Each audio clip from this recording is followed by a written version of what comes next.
Hey, I'm Hallie, live from night 2 of the Republican National Convention in Milwaukee. And in just a couple of hours from now, we will see several of the former president's former rivals, including one of his most bitter primary opponents, Nikki Haley, bitter, of course, in her criticism previously of the former president, but now set to take the stage. You see the stage right here, just days after accepting this invitation to the RNC.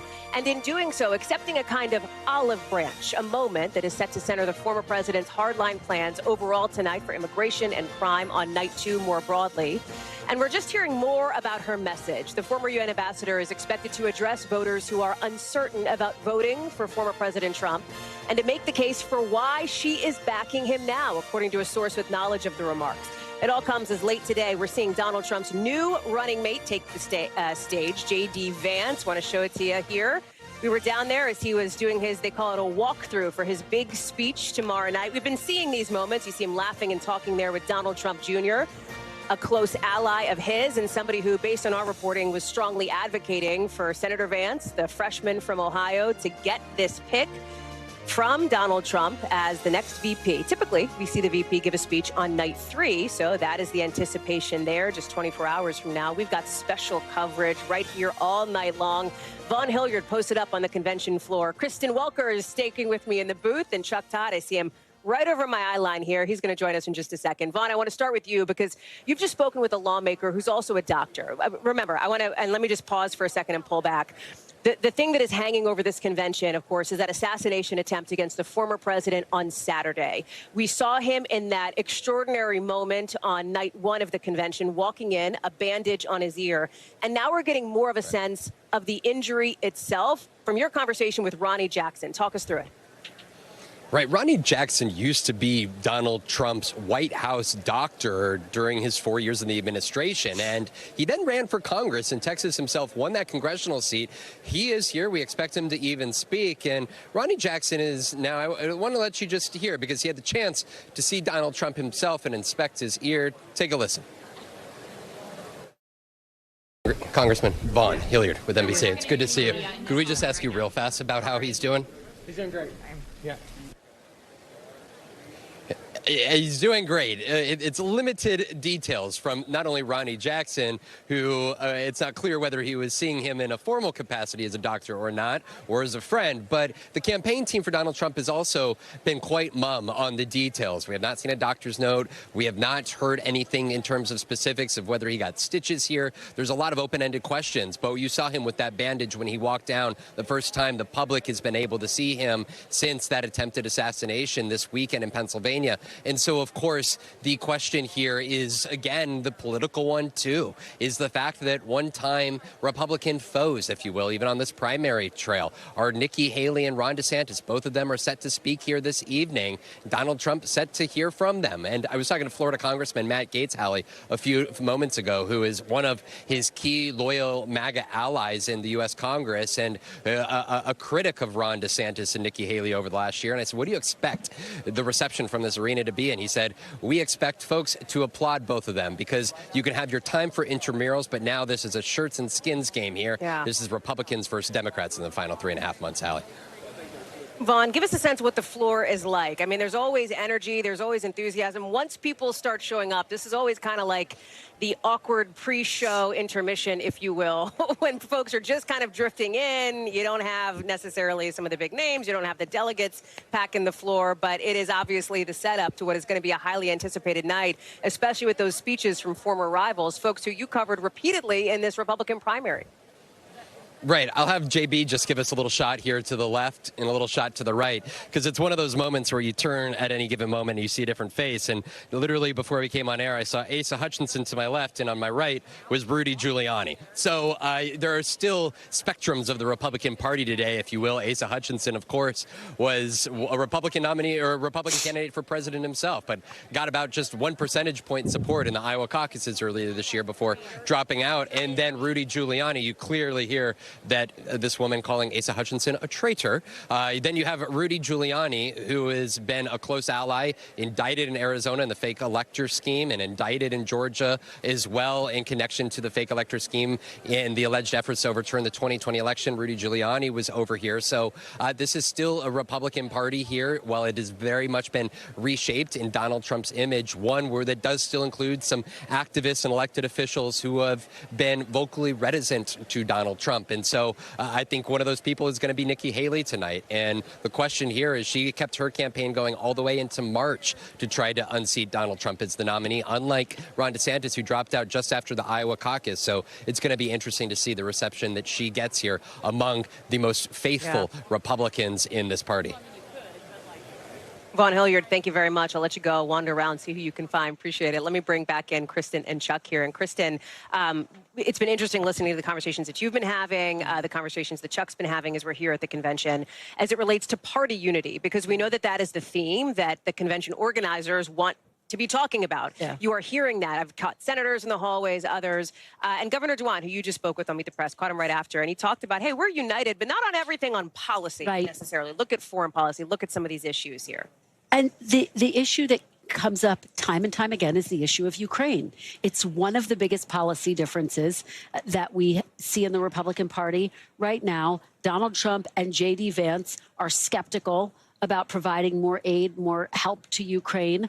And yet Governor Mike DeWine feels the exact opposite. He's someone who thinks that Ukraine's safety and security is critical to the global security, fending off the threat of Vladimir Putin. And so we're going to see that on display potentially when Nikki Haley takes the stage tonight. I don't know that she'll address it directly, but her mere presence will just be, I think, a reminder of the fact that there is this divide within the Republican Party. When she speaks, as you point out, she's going to try to reach out to voters who are not on the Trump train and will try to make the case to them. We saw some of that last night. In this room, right? They're not in this room. No, they're not necessarily watching either. But so we'll see what her messaging is. But again, she's just a reminder that, yes, this party is very unified, but there are still some big cracks. No, I mean, look, I'll be curious to see if she does sort of make her case for an internationalist foreign policy that is more in line with the tradition of sort of Eisenhower to Reagan, et cetera, on that front. But look, that's an important story here. I mean, both parties are too big for their coalitions. I've always thought this, actually, that we probably would fit better if we were a four-party system. I really think there are almost two distinct parties within both, for what it's worth. And, you know, the Trump wing of the party, this wing has always been there. It's been dormant or in the minority for a good 40 or 50 years. Now, sometimes we look at these things with recency bias and think they're totally dramatic. When you pull back, you realize, oh, this is actually part of the Republican tradition that's more than 100 years old when it comes to economic protectionism, or, hey, we live in a large continental island, and let's be happy about that on that front. So, this stuff ebbs and flows, but it's clearly in one direction right now. But look, I keep thinking, am I going to go to Chicago and see anywhere near this kind of unity and, frankly, passion for the nominee that you're finding here? Well, and Governor Sununu argued that you will not, but of course that remains to be seen. But it is just a reminder, Chuck's point, that all of this comes against the backdrop of this debate, which has been raging within the Democratic Party about whether President Biden should be at the top of the ticket. The discussion sort of got put on pause in the wake of the assassination attempt against former President Trump, which is frankly the very somber backdrop to all of this, but is getting revived again with discussion about potentially delaying the roll call vote that was scheduled. So it just speaks to the fact that there are these two factions, as Chuck points out, and right now within the Democratic Party, quite stark. The other part of this, too, the down ballot races. And this is still a factor here. And we know that we are going to hear from some of the folks who are in some of these battleground races, Chuck, that are going to be key to control of Congress come November 2. It is, but this is another way where you find out a little bit about party unity. Which candidates want to run with their presidential nominee and which want to run away from him, You know, and 6 months ago, I would have argued that I expect in some of these battleground Senate races, you're going to see David McCormick try to be more independent of Trump, or and no, that's not what you're seeing. It's the other way around. It's the Democratic candidates that are having to show independence from Joe Biden versus Tammy Baldwin. What does she do? And so it's a reminder of how things can change quickly in sort of the political winds and which way they blow. But I think I think there are a lot of Democrats who are having the following conversation. Is it better to lose with Harris or lose with Biden? Meaning, who will at least get more people out to vote? And if you look at the path for Democrats to win the House of Representatives, it's actually through blue states like California and New York, which then is why you have so many of those House Democrats that want Biden off the ballot. They think Harris will give them a better electorate in a California and New York, which then gives them a better chance at actually winning the House. And that's where the real pressure is coming from President it's Biden. House Democrats. The House Democrats and this fear that if he's at the top of the ticket, that he'll drag down the rest of this race. We are going to have about 19 more hours to talk about all of this tonight. So I'm thrilled to have you both here with us. Thank you. I want to take a beat for a second, because as we lead up to what is going to be, I think, one of the more notable moments of the night, forgive me, I'm going to do one of these, and I'm going to do one of these. I want to bring in somebody over on this side, of course, Ashley Davis. It's good to see you. Former White House official under George W. Bush, who endorsed Nikki Haley during the primaries, part of the National Women for Haley Coalition. I came across some of your Women for Haley colleagues on the campaign trail in some of those early states. We know from our reporting here that the former UN ambassador is expected to speak to voters who, like her, were not sold on the idea of a Trump presidency in 2024 and beyond. How do you expect her to do that? And do you think that's going to be, for lack of a better word, credible, given the criticism that was pretty intense that she leveled against the former president during the primaries? Absolutely, because this is the beauty of a primary, right? I mean, I remember when George Bush and John McCain hated each other, or Hillary Clinton and Barack Obama. I mean, they will come together, and I 100% believe that Nikki wants to make sure that Donald Trump gets elected and not Joe Biden. So I think she, and all of us that supported Nikki, doesn't mean that we're not still Republicans and still would not rather have a Republican be president than a Democrat president. So I think she's definitely very believable. The theme tonight of safety in the country is very good for her in regard. She's just as strong on her border policies as President Trump is. And she also is obviously very strong on crime in regards to the United States. But I was listening to you earlier speak about the international component. I actually think that Donald Trump's probably a little bit more in line with understanding what America's role needs to be in the world. What I will be interesting to see is J.D. Vance, once he starts getting his security briefings and understanding all the different dynamics that are happening around the world, if he still thinks that we should not do anything to play in some of these countries. So that's an interesting question as we look ahead at what the Trump-Vance ticket would do from a policy perspective, with Democrats, and we'll talk about this later, really going after this idea of allegiance to Project 2025, that outside think tank that has put together this like 900-page blueprint for what they'd like to see in a second Trump term. Nikki Haley, policy-wise, has a clear sort of perspective on foreign policy. But let's talk sort of more broadly about this moment here, because I remember covering when she withdrew from the race. Of course, it was big news, big headlines. And one of the things that she talked about was that the former president needed to earn the votes of those in our party and beyond it who did not support him. Speaking directly to the people who will be key here, those independent voters in those critical swing states, maybe more moderate Republicans who, like you, would have backed Nikki Haley had she been in this race. Do you believe that Donald Trump did anything to win those voters over, people like you? I think I actually think that how Donald Trump's been holding himself right now is completely different than how he held himself 8 years ago and even 4 years ago. Right now, 3 days after that assassination. No, I actually think this race. I mean, and the primary was tough. Listen, I mean, he did not say nice things. She said a lot of negative things. So did DeSantis. I mean, we could go down the whole list in regards to this. But I think that actually, if you are looking at our voters, the block of voters that she had, I think that they, once again, would much rather have the policies of a closed border and lowering our prices in the United States in regards to our insurance, in regards to the gas, and all the different things that normal Americans are facing right now. I think that I think her voters are going to come back around, and if they haven't already, I really do. And you know where I'm talking about.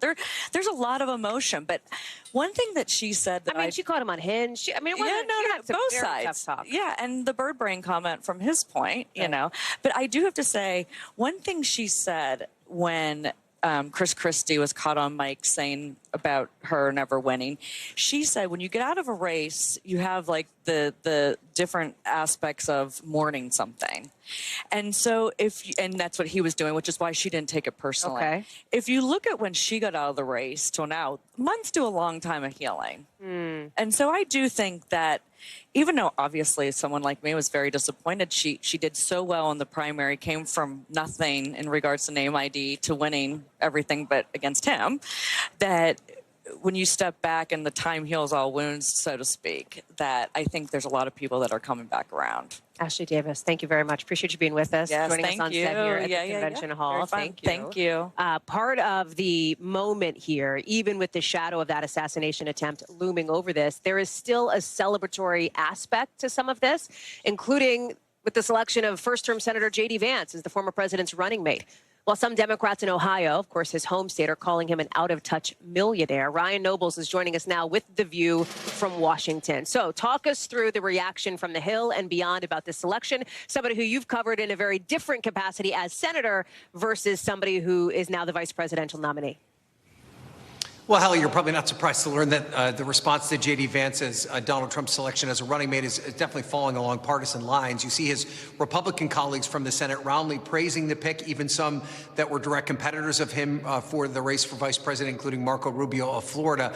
But Democrats on the other side arguing that this is an example of Donald Trump doubling down on some of the worst aspects that they view the Republican Party is currently presenting. They're tying J.D. Vance to the controversial Project 2025 project. They're pointing out his stance on issues like abortion and immigration and others. Listen to what Senator Cory Booker of New Jersey had to say about Vance earlier today. I actually was happy for the pick because, again, it lays plain the stark choices that America has. Listen to what J.D. Vance has said as well. He is one of those folks that in many ways is supporting a lot of the most outrageous extreme policies that Donald Trump supports that most Americans, Republican and Democrat, don't. And let's just give you a few examples of where J.D. Vance stands on some of these more hot-button issues in terms of abortion. He is someone who has a strong stance on abortion. He's opposed to abortion in almost every circumstance, with very few exceptions being offered in that regard. Ukraine is an issue which even divides the Republican Party, which shows J.D. Vance on the far right on that issue as well. He at one point said that he didn't really care what happens to Ukraine going forward. He voted against that supplemental aid package that ultimately did provide funding for Ukraine, which most Republicans voted for. He's also someone who has suggested that the 2020 election was indeed stolen from Donald Trump. And he also has a pretty strong stance as it relates to the Second Amendment, does not believe in any additional form of gun control, and has opposed it every chance he's had that opportunity to vote on issues related to guns. Hallie. Ryan Nobles, thank you very much for that. Eamon Javers is joining us now, one of my former colleagues at the White House, of course, over at CNBC. You too, friend, here in Milwaukee. Super interested in having you on because you and I were talking off camera about at breakfast about the sort of economic populism of J.D. Vance and the way that the business world is receiving this news. Look, this is a sea change in the Republican Party's approach to economics, economic policy, Wall Street, big companies, all of that. It's different than what we've seen in previous generations. J.D. Vance's pick epitomizes that. Take a listen to what J.D. Vance said, because politically, this is all about reaching out to union voters and workers. Last year, he was talking about exactly this issue. Take a listen. My pitch to my fellow Republicans is very often like, these are our voters. If you're a middle-class union worker in Toledo, Ohio, there is a very, very good chance if you weren't a Republican 20 years ago, you certainly are today. And I think that creates real opportunities for us to make some political allies.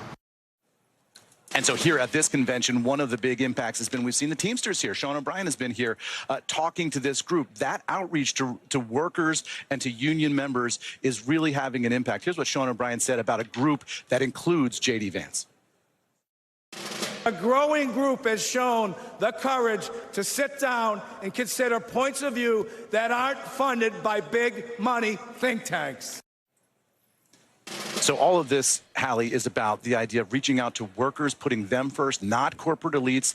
J.D. Vance and this new group of economic populists view CEOs, elites on Wall Street as sort of the opposite side of the culture war. So they don't see any reason particularly why they should do them big favors in terms of tax cuts and the kind of policies that they want in Washington. And yet, what's interesting, J.D. Vance has worked with Elizabeth Warren, for example, in Washington on these bills to go after big banks. That is not a pairing. You might one of the more progressive senators on the Democratic side with the new Republican vice presidential because they're both populists, right? And so it comes full circle. So that working with Elizabeth Warren is a deliberate choice by J.D. Vance. That's why big business looks at this pick and says, this is a different Republican Party than we've seen in the past. Some of them are a little bit concerned, so they're watching it very closely. So interesting. Eamon Javers, we're so glad to have you. Thank you very much. This is fun. Thanks for being with us. So listen, we've got to get to some other breaking news tonight. Critical, of course, to what's coming next in this race. 3 U.S. officials confirming to NBC News the existence, apparently, of an Iranian plot to kill former President Trump. A plot that the Secret Service apparently learned about weeks ago, leading them to boost their security perimeter around the former president in the lead up to Saturday's attempted assassination. I want to go to NBC's Dan DeLuce, who's among the team reporting this out for us tonight. What else do we know about this plot? Let's start there. I think it's important to point out, first of all, that there's no indication that this Iranian plot had any connection whatsoever to the assassination attempt we all saw on Saturday against former President Trump, right? So at the moment, the shooter in Saturday's attack is considered to have acted alone. He had no domestic or foreign accomplice. But as far as this plot's concerned, Iran has been considered to be a threat against all the Trump administration, former Trump administration officials who were involved in the planning that went into the drone strike that killed the head of the Iranian Revolutionary Guard Corps, Qasem Soleimani. And so the belief is that that would have been the motivation behind this plot. We don't know how advanced it was, but it was enough that the National Security Council spoke to the Secret Service and other federal authorities, and security was ramped up for former President Trump to reflect this heightened threat. And that's where we are. Now, having said that, it leads even to more questions, right? Because there's already so many questions about what went wrong Saturday in terms of security and protecting the former president. Dan, what about this new security footprint? Can you tell us more about how long it's expected to last? Any reaction from the campaigns? The Trump campaign was made aware of this threat at the time that it was learned. It was immediately informed of this threat. No one is specifying what this added security means, but it then begs the question, if there was this heightened threat, how could it be possible that that rooftop was not guarded and that that attack took place? So again, the Secret Service, I think, is going to be even under more scrutiny after this revelation. Dan DeLuce, thank you very much for that. Please stay close to a camera, as I know we expect potentially more developments on that to come in the hours and the days ahead. So back here in Milwaukee tonight, a different Democrat, not President Biden, but Senator Bob Menendez is facing some major defections from inside his own party. He is now facing the potential of serious prison time after his conviction on all counts in that bribery trial earlier today. You watched it as an NBC News special report right here. Menendez was found guilty on 16 felony counts for accepting bribes, including cash and gold bars, in exchange for political favors, like helping the governments of Egypt and Qatar.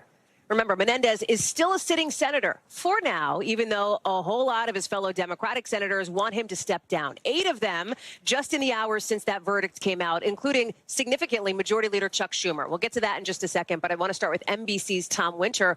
What comes next here in terms of the legal moves, Tom?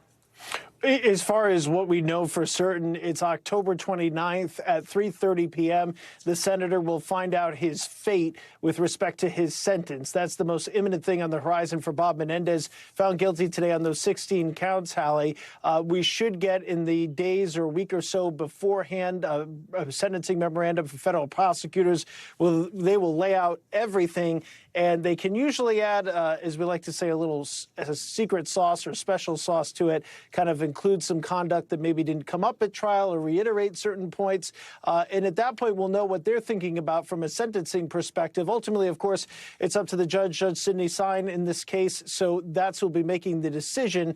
That's what's next on the horizon that we know about. Now, the senator, when you see him at the podium today, he talked about, and his attorney talked about their desire to file an appeal in this case. Obviously, we've had a number of Supreme Court rulings, including one that dealt with a quid pro quo and public corruption recently. Have to see how that fits in the framework of that decision. If there is anything there that the senator and his legal team can latch on to, they're going to raise some other questions. They've had some speech and debate clause questions, basically they're saying, could the senator have even been charged for things that he was doing, representing individuals, talking on behalf of individuals, engaging with foreign countries, basically doing his job? Obviously, a jury today disagreed with that, but whether or not that fits in the law, that's something that they want to address on appeal. Bottom line is, for the senior senator from New Jersey, who's 70 years old, he faces decade upon decade of potential jail time for this. We don't expect him to get it because it's not a violent crime,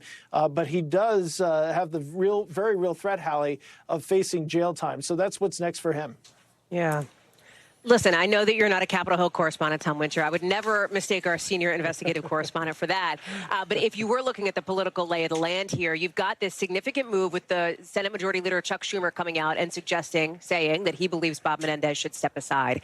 Can you give us any insight based on your reporting into some of the political maneuverings here, Tom?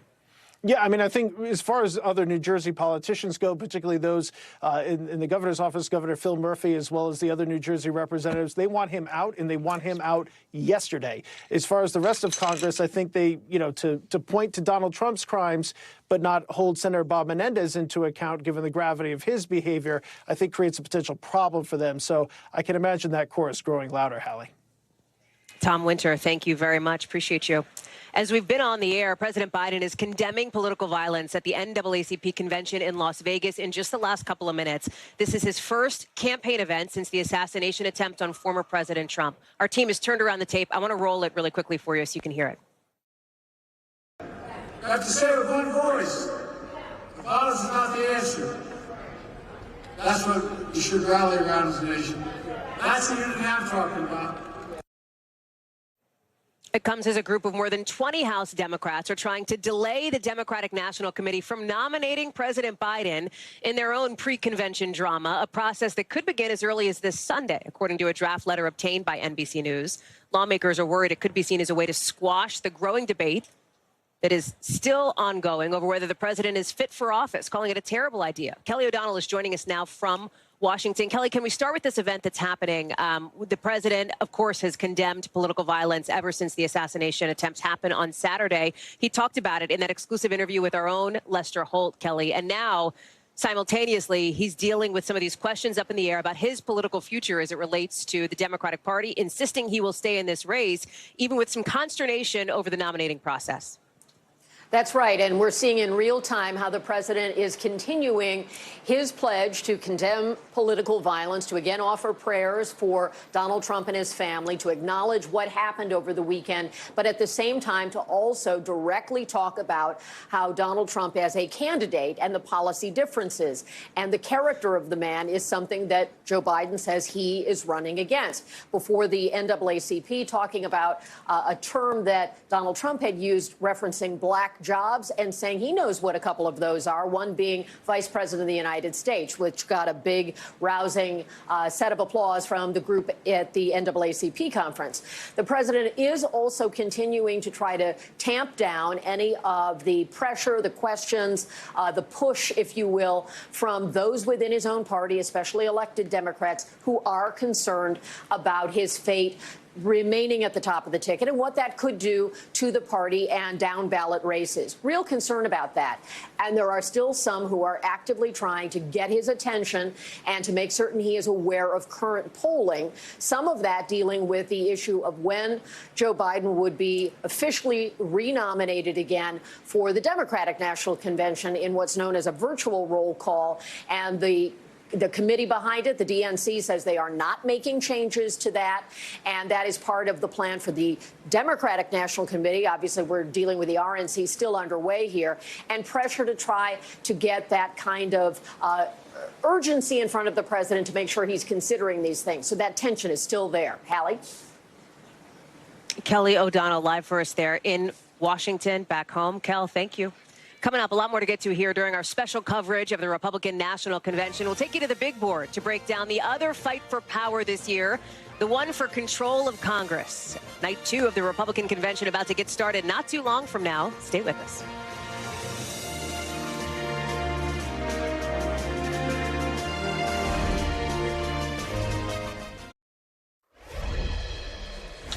We are back now at the RNC, where tonight we will hear from a lot of the Republicans running in big, high-profile Senate races this cycle, as they're hoping to flip control of that chamber come November. NBC's Steve Kornacki is over at the big board for us. Friend, it's great to see you. I can't believe this is the first time we're talking during convention week, and I wish you were here with us, but I get it. The big board calls. It is a tempting, situation there. Talk us through these numbers. Where do things stand when it comes to Republicans who are trying to make some big moves on the Senate side of things? Yeah, Hallie, next time I'll figure out a way to get this thing out there to Wisconsin. Maybe we'll take a big rig or something. But look, battle for the Senate right now.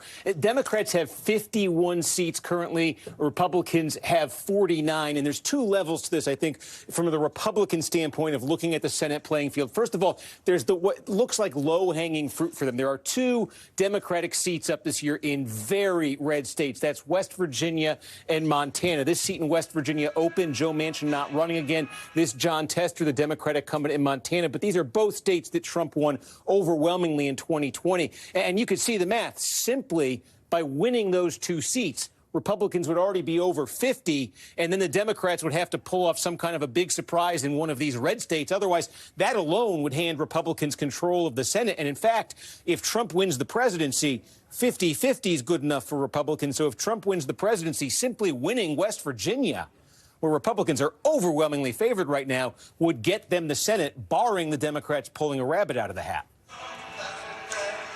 What about the Democratic side, Steve? Talk us through those numbers. And that's where it gets interesting. So that the baseline Republicans, just to get control, are in fairly strong position right now. But then look at this level. These are all battleground states we're looking at here. I know Ohio, more of a red state, but Democratic incumbents in 4 of these races, likely Democratic nominees here. These are all relatively recent polls. Last month or two hasn't been a ton of polling, but you notice it's all blue. Democratic leads in these Senate races. And then take a look, contrast that with the polls, same polls of the presidential race in these states, basically all Trump leads with 1 tie.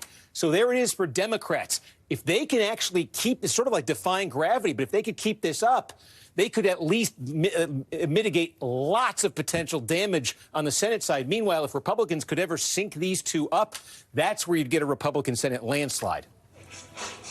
Steve Kornacki, love having you break down those numbers for us, friend. More to come in the weeks to come. I know. Appreciate it. Got it. When we come back, some new details on the moments that led up to the attempted assassination of former President Trump. What witnesses are telling our team tonight as you take a live look at the convention floor here in Milwaukee. Our special coverage on NBC News Now continues right after the break.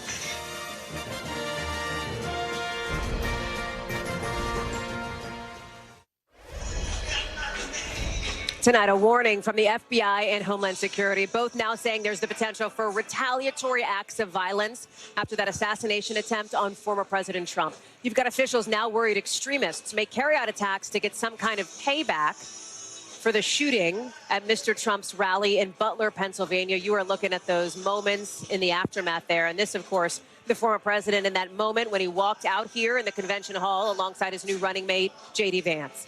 2 days into the Republican National Convention, security, of course, top of mind for so many in Milwaukee, considering the lawmakers and others in attendance here. Ellison Barber is joining us now. She is outside the convention hall where I'm sitting. No credible threats toward the RNC, toward the convention right now, Ellison, based on what law enforcement officials have told us, right? But walk us through the posture and the footprint. Yeah, right. I mean, look, Hallie, we haven't seen any noticeable changes to date. We don't expect that we would. I'm going to give you a sense of just one security checkpoint. And keep in mind, we're inside one of multiple perimeters, and we're still not even inside the RNC. You see these big barricades that are set out to stop any potential cars trying to come through to get to an area where more pedestrians are. Massive security checkpoints that way. If you look down this way, you'll see, which if you've been to D.C. and been at an inauguration, it might look familiar to you, or any big protest, these black barricades, they're all connected together, and on the base, they have a flat base that makes it really hard to push over if a group were to try and charge. Again, one layer of many. You look down that way, another security layer.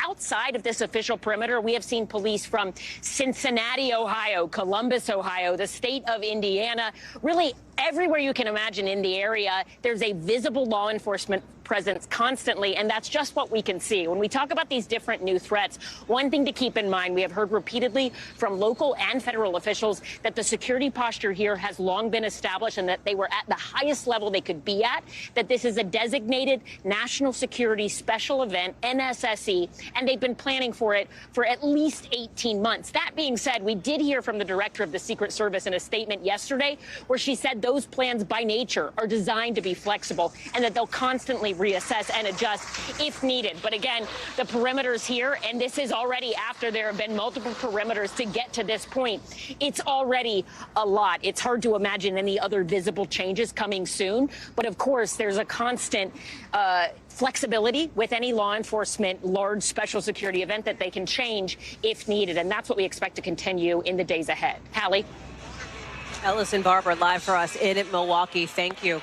Tonight, we're also learning that former President Trump has spoken with a family member of the rally goer who was killed during that assassination attempt, that firefighter dad, with some new details on the moments that led up to that shooting. Witnesses tell NBC News they saw the shooter shimmy along a roof nearby and set up his shot. They say they shouted for help for a few minutes, they report, trying to get law enforcement's attention. I want to bring in Stephanie Goss from Pennsylvania.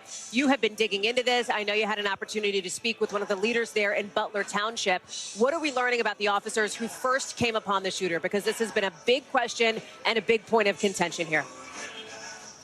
Yeah, absolutely, Hallie. So the Butler Township manager is the person who I spoke to, and he said that there had been an alert, a warning that there was someone who looked suspicious on that rooftop, and there were Butler Township police officers who were not, let's be clear, assigned to secure that building, who heard this report, decided to go to the building to check it out. They couldn't see on the rooftop, so what they did was lift one of the officers physically up to the edge of the rooftop to see if anyone was up there. Listen to what the township manager told me the officer saw. When he was able to pull his head up over the roof, he did in fact see an individual on the roof with a weapon. He saw the shooter? He did. And what did the shooter do? Turned towards him, had the barrel of his weapon pointed at the officer. He pointed his rifle at the officer? Yes. And at that point, the officer's hanging on to the side of the roof? Yes. Unable to pull a gun out? Unable to defend himself? Unable to reach his radio? Any of that, yeah. Strictly defensive movement for him to lower his head, duck, lost his own grip, right? Fell approximately 8 feet to the ground. So they then radioed over a channel that the Secret Service was on as well, saying that there was not just a suspicious person, but an actual gunman on the roof. What we don't know, Hallie, is how much time transpired between radioing that message and the gunfire going off aimed at former President Donald Trump. Hallie? Steph, I wonder, while we have you as you're live there in Butler, if you can give us a sense of what it's like in the community and the mood. Because in the hours after that shooting, I spoke with people who were there on the ground remotely as we were in our rolling coverage, of course, after that very difficult moment. It is, I keep coming back to the word incongruous as I'm sitting here in Milwaukee, Stephanie, with what is essentially kind of a big party for these delegates, the thousands of them who are here for former President Trump. But where you are, I have to imagine it feels different. Yeah, Hallie, this is a very small, very pro-Trump area. People are very passionate about the Republican nominee for president. They were very excited to have him here. It's a big deal to have him here. And now it has turned into a mark on the town that they never expected. An attempted assassination of a former president. I mean, we haven't seen it in decades, and now that they are afraid is what Butler is going to be known for going forward. I will also add that local law enforcement are feeling under fire here, that the public is reaching out, blaming them for what happened here in no uncertain terms, and they feel like they need to defend themselves. Stephanie Gosk, live for us there in Butler. Steph, we're glad to have you on the ground. We'll look for more of your reporting coming up later on tonight on Nightly News. Thank you, friend. Coming up here on this show, Elon Musk breaking tradition in a big way. We're talking about the implications of his endorsement of former President Trump and the money spigot that's apparently opening for the Trump Vance ticket. Our special coverage continues as you are seeing more and more delegates pour in. We are getting closer to the kickoff of night 2 at the Forum here in Milwaukee. We'll see you in just a sec.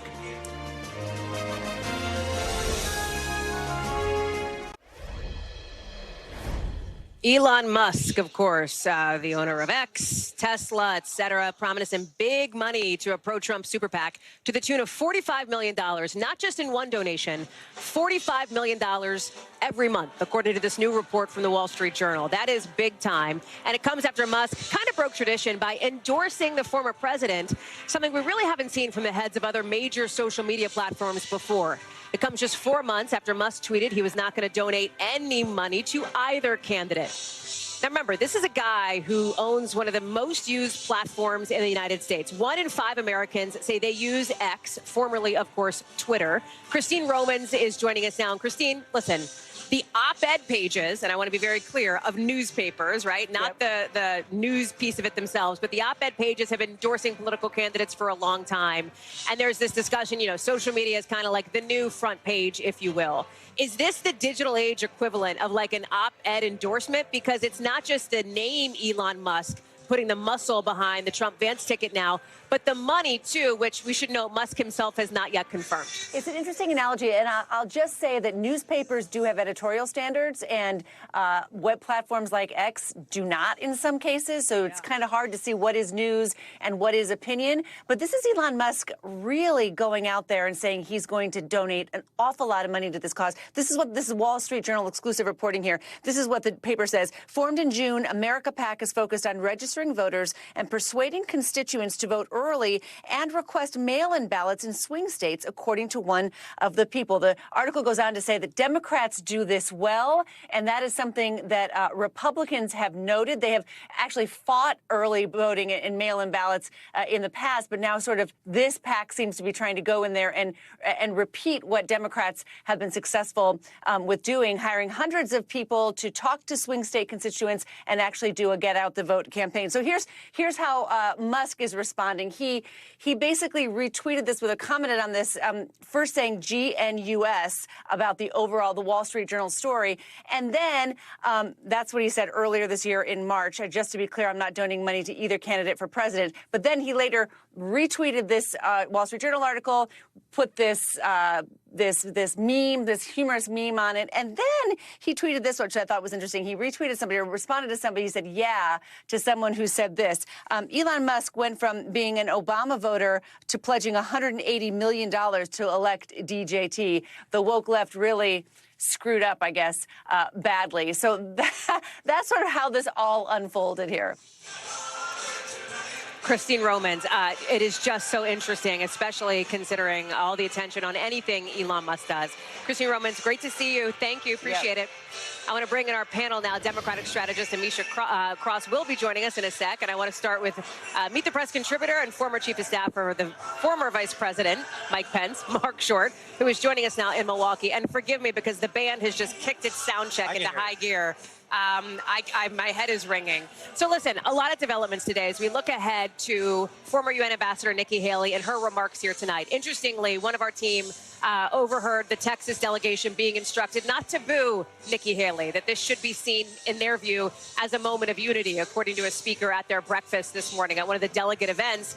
It is going to be, based on our reporting, a far cry from the 2016 Ted Cruz vote your conscience moment from Nikki Haley. Does that surprise you? It doesn't surprise me at all. After the event in 2016, it would make sense the Trump campaign would be very specific that anyone speaking would be given a full-throated endorsement of Donald Trump. So it doesn't surprise me that she'll be here endorsing him. It wouldn't surprise me if there's some boos. That would be unfortunate. She's got a very distinguished career, and she deserves a chance to speak, but that wouldn't be surprising either. But we've talked about earlier in the show, one of the ways in which the Republican Party, if it is not unified, it is on the issue of foreign policy. And Nikki Haley, in so many ways, is front and center, is the tip of the spear on that point when it comes to international aid to Ukraine, for example, or the position on Russia. Well, yeah, of course, but I think it's broader, Hallie. I think that last night, truly, even though we're trying to have a unity convention and you want to have people of different perspectives to show your rallying, it truly was basically a full frontal assault on conservatism last night.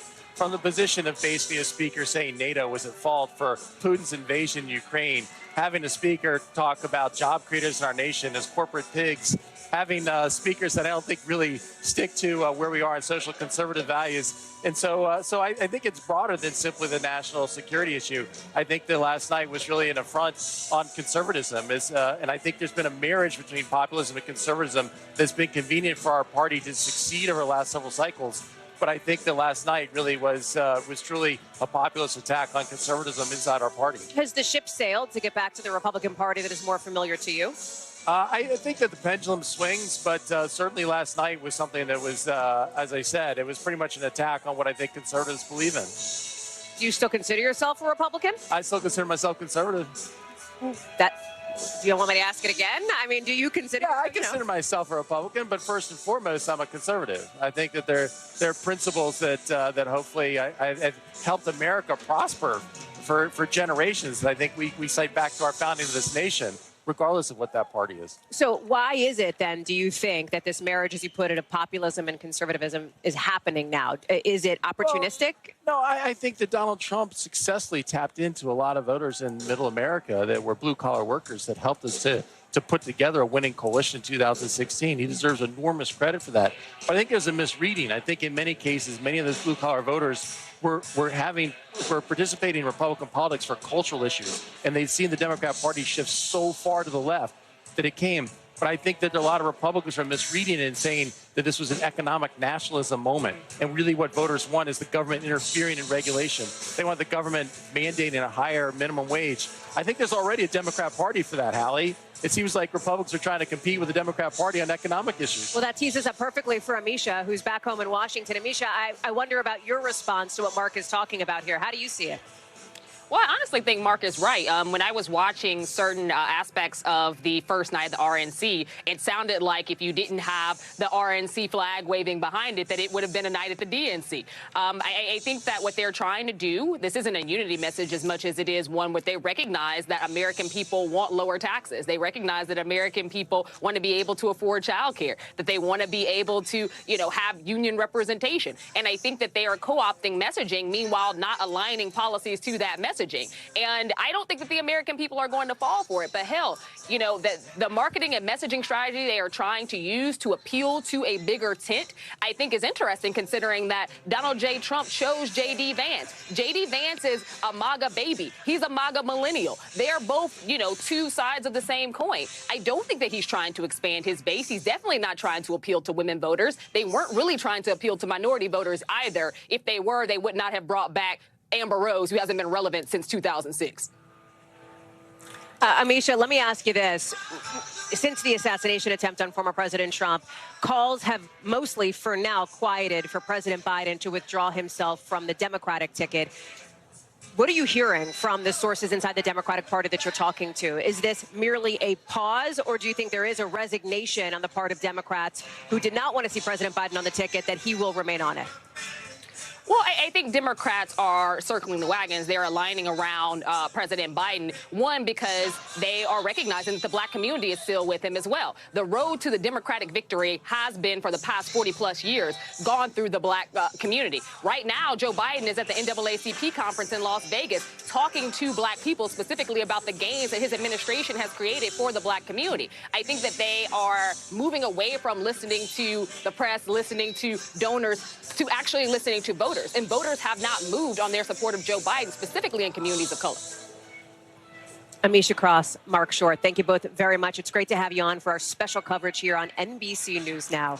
We've got a lot more still to come as we are getting closer and closer and louder to the start of the stage picking up on night 2 of the Republican National Convention. This is a live look inside the convention hall. You see the cowboy hats in Texas. You see the seats filling up. We're going to get a vibe check from the floor as soon as we're back in just a second.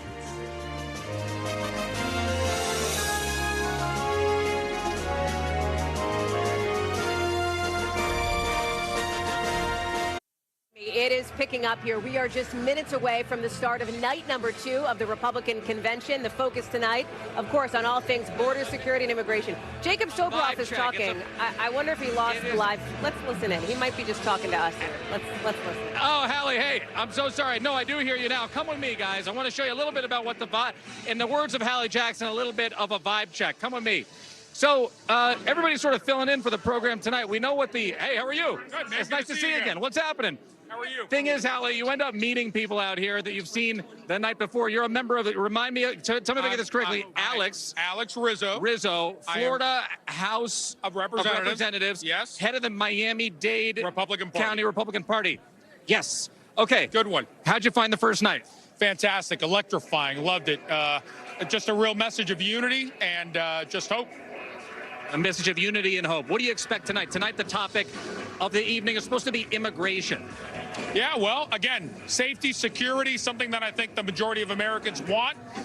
It's probably number 1, number 2 issue for Americans right now. I think you're probably right about that, Alex. We see the polls all the time. It's great to see you again. Maybe I'll vibe check with you on night 3. Absolutely, man. Look, you want to talk to a patriot? Right there, Senator Collins. Hey, how you doing? Senator, how are you? It's nice to see you. Good to see you. I'm going to come back and see you in a little bit. I want to give everybody a look at the floor here and see who else is coming in. All right, great to see you. Come on with me, Hallie. Okay, so we got the Florida delegation over here. Pennsylvania delegation is in this neck of the woods. Vaughn, you on the air? You on the air? Come here. Put that mic down just in case. Hallie, I found Vaughn Hilliard. Hallie Jackson asked me to walk the floor and do a vibe check. You found me. I'm what's sorry. What's the vibe? What's your vibe? What's the vibe? This is night number 2. I think the big thing is Nikki Haley and Ron DeSantis, and that's what everybody's anticipating.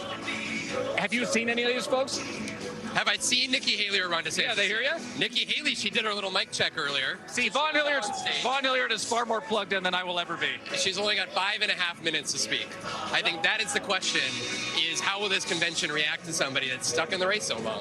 These folks don't like opposition to Donald Trump. And she stayed in until the very bitter end. Unlike Ron DeSantis, who got out right after Iowa. Yeah, that's right. Exactly. Vaughn Hilliard, nobody does it better than this guy. Okay, guys, come with me. The vibe check continues. I met a couple of guys from Michigan a little while ago. I'm going to see if they're still there. Come with me. Come with me. Okay, here we go. Big hockey fan here. How are you? Good, how are you? Nice to see you. Good, how are you? Go Penguins. I did TJ Watt last night. Did you? Yep. All right, And I'm doing Paul Skeens tomorrow. Okay, good to see you. Thank you very much. Come on down. Okay, I think I got about 30 seconds left. Let me see if these guys that I met earlier are still here. Oh, yeah, they are. Excuse me. I'm so sorry. I got 30 seconds. I want to see them. I'm showing you. Here they are. My friend. My guy. I met this gentleman a couple minutes ago. I just want to say hi. We're going to put you back on the air in a little bit. Guys, that's the vibe check for now. Stick around. We got a lot more coming up. You're watching NBC News. That is a vibe. Jacob Soboroff, total pro on that front. We're glad to have him down there running around. You're going to see that all night long here on our special coverage of the Republican National Convention. Thanks for joining us. I'm Hallie Jackson as our special coverage continues right here on NBC News Now.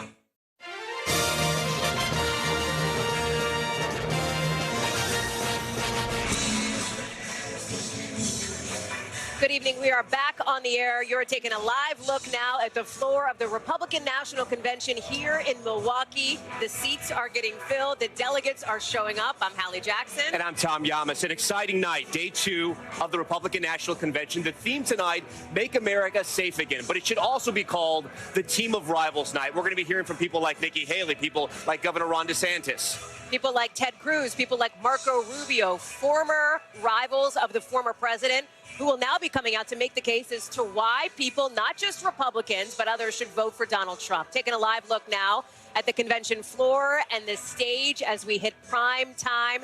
And Tom, lots to watch, too, on the issues of immigration and border security as well. An issue top of mind for voters. We know that about 6, 7 in 10 Americans say it's one of the biggest topics in this presidential race. And we do expect the former president's allies to amplify his hardline stance here. Yeah, let's take another look at those names we just talked of, right? Several big names up this evening, including one of the former President Trump's most formidable rivals, somebody who said she may not even be here.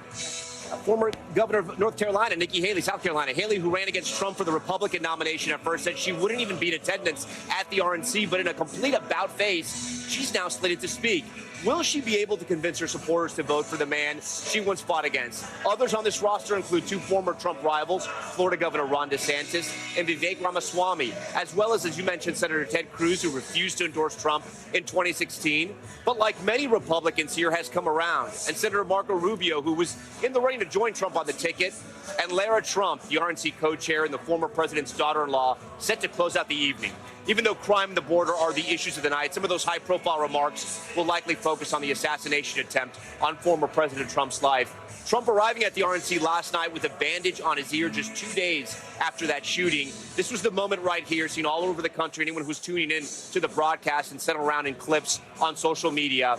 And, of course, the announcement of his running mate, J.D. Vance. And on the heels of that assassination attempt in Butler, Pennsylvania, at that rally on Saturday night, a startling development today. In developing news, NBC News is learning that the U.S. has obtained information about an Iranian plot to assassinate former President Trump. We're going to have much more on this new reporting coming up in just a second.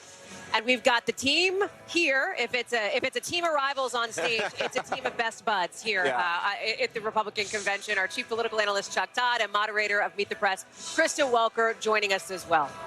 Chuck, let's start with you here and what you're watching for tonight on this critical moment. Well, look, I'm very curious how Nikki Haley sells herself to this crowd, how she grounds her campaign in with the Republican message of unity. And this is the biggest takeaway I have from this convention is just, look, one of the reasons there's a lot of unity here is those that don't like Trump aren't here. There's no Cheneys, there are no Bushes. You have people like Susan Collins, Todd Young, Larry Hogan, right? They're not here. But it really is a party that feels more comfortable hanging with each other than the Democrats do right now. And you can't help but ask yourself, what's the Chicago going to look like? Is it going to have this vibe? I mean, it's only been 72 hours since the former president was almost killed. And this is a festive atmosphere. That's been a hard thing. I know you had a really hard time sort of trying to make this make sense. It's still hard. I've got a source of mine who's overseas, an academic source who studies this, and he goes, I can't believe everybody's just moved on. Right. But the question and I'm is, like, the question is, has everyone moved on, right, Kristen? Because there was a moment, the news has been fast and furious, right? And we consume the news and we're reporting the news. Most of America, it's summertime. They got kids in camp. They're tuning in, they're tuning out. But there was that moment last night, right, that we paused and we watched, and that's when the former president came in. You have been a longtime Trump watcher. You've covered him in the White House. And we all talked about this after the convention last night when we were all riding home, and we said we noticed a different type of Trump, at least the look on his face. What was your take on that? Tom, it was a Trump that I think we have never seen before. He seemed emotional. He seemed to be taking in the evening, the fact that he was surrounded by friends and family and all of these supporters in a different way. And I had a chance to interview Secretary Ben Carson, who served as his housing secretary, who said it feels like there has been a Trump revival. There are spiritual overtones to what we said. Think about the way in which some of the speakers spoke about the assassination attempt against former President Trump. They spoke about it in the context of God saving his life for Something divine intervention. Divine intervention. I bring that up because I think we're going to hear a lot more about that. And I do think it's part of why this space feels so unified and why the party feels so unified right now in the wake of the assassination. Chuck, I know you have an interesting take as well. We were talking about this as well, the moment when we saw Trump walk in here, and you sort of brought us a little bit, not to say back to reality, but you reminded us he's a human. Well, you know, we're so used to these guys as big, larger-than-life figures. This was also the first time he went into a crowded room. Yes. Okay? Thankfully, I didn't have to have the experience he had, but I would imagine he was a little nervous. And it doesn't matter what your security tells you, because your security told you were safe before. So I think maybe we got to remind ourselves, hey, he's might be just nervous walking into a crowded room, even though they're all supporters. He thought he was with supporters on Saturday. Yeah. I will tell you that in just the last couple of minutes, NBC News is confirming, and I've talked with a source familiar, that J.D. Vance, the new vice presidential nominee on the Republican side, has spoken with Vice President Kamala Harris, the current vice president, of course, on the Democratic side, Kristen. The question now is the focus is still on J.D. Vance ahead of his big speech tomorrow night, a humongous introduction to the American people. The debate, do they do it? Do they agree to one? Does that move forward either later this month or next month, as has been discussed? And that dynamic here, as we've all talked about, it is likely that both J.D. Vance and Kamala Harris take on that sort of attacker role, as well as their running mates, of course, in this race. Well, absolutely. I would be surprised if they didn't debate, particularly given that you have these two debates set up between Trump and Biden. You would think that there would be a pressure for them to agree on a debate. We know that the vice president said she reached out to him in part to say, I'd like to make sure we do have that meeting of the minds, if you will. So we'll have to see if that comes about. But look, we cannot overstate how significant Wednesday night is going to be for tomorrow. 39 years old, has barely served 2 years in the U.S. Senate. For a lot of Americans, they are just learning about J.D. Vance. Maybe they've heard of Hillbilly Elegy. Maybe some of them have read his book. But where does he stand on the policies? As you say, Hallie, he will undoubtedly be the attack dog, as so often we see the vice presidential nominee. You think about Sarah Palin in that role. And look, he was doing the TV circuit. We certainly saw that he's adept at doing that. But this will be his time to really prove himself, the brightest lights he's ever been under. And the question is, you know, the ball is in the Republicans' court in a lot of ways. Do they want that fight? Do they need that fight? The Democrats definitely do. Kristen Welker, we appreciate it. Chuck Todd, we thank you. Hallie Jackson, we're going to say a brief goodbye, not farewell. We'll see you in a little bit. I know you're going to make your way down to that convention floor, and it takes a minute to get down there. Thanks, friend. We'll see you in a sec. We'll be in the middle of the action. Yeah, I'm looking down now for that tall drink of water I call Garrett Hake. Garrett Hake, I think I'm going to go over to you in the middle of a prayer, so I understand if you have to whisper. But talk to us about the theme tonight and what they hope the focus of the convention on night 2 is. Your protection. So I'll give you my golf voice here now. But look, this has been a festive atmosphere here really since the jump, but especially since that emotional appearance by Donald Trump here last night. Convention goers are on the floor here tonight, and I think there's really two big storylines that I'm watching for tonight. First, how does the official theme of the night, Make America Safe Again, with a heavy focus on crime and on immigration, mesh with Donald Trump's desire to try to unify the country? We've all heard the way Donald Trump talks about immigration. We've all heard the way he talks about crime. It is not exactly a kinder, gentler topic for him. He's going to be using very apocalyptic and violent imagery when he talks about it on the campaign trail. Does he do so tonight, given everything he has said publicly, and his campaign has telegraphed about his desire to give a more unifying message? And the second part of it, on the unity topic, is what kind of reception do those former rivals of his, Ron DeSantis and Nikki Haley, get in this room? It was obviously the big drama of the 2016 convention when Ted Cruz gave his big speech and did not endorse. Now, in this case, both Ron DeSantis and Nikki Haley have offered their endorsements to Donald Trump, although quite tepidly in talking to delegates on the floor here today. I think it's Haley and the reception she gets that is the one I'll watch. I talked to a man in the Texas delegation who compared Haley to a cheating spouse and suggested that even though Donald Trump may forgive her, he should not forget her conduct. I think it's going to be very interesting to see what happens when she takes the stage here tonight. All right, Garrett Haig from the convention floor for us. Garrett, we always appreciate all your reporting. Please stand by for us. We're going to check back in with you a little bit. Joining us now live is former Speaker of the House, Kevin McCarthy. Mr. Speaker, thank you so much for being here. We appreciate it. Talk to me about last night. You were here. You had a chance to speak with the president as well, as I understand, the former president. When he walked in and you saw him with that bandage on his ear, what went through your head? I tell you what, it's amazing that he's even alive. And I talked to him the day after the show, and I can tell it's a different Donald Trump. He understands the importance of the job that he has. He understands the importance of the timing. And if you listen to him, the number one word he says now is unite. How do you unite the nation? And I will tell you, I've been to a lot of conventions. This is the most united Republican convention. You just go back 8 years ago, you had Senator Lee and Senator Ted Cruz. Why do you think it's united? I think a number of different things. You have Nikki Haley, Ron DeSantis tonight. I think they look at how far Biden's policies have gone.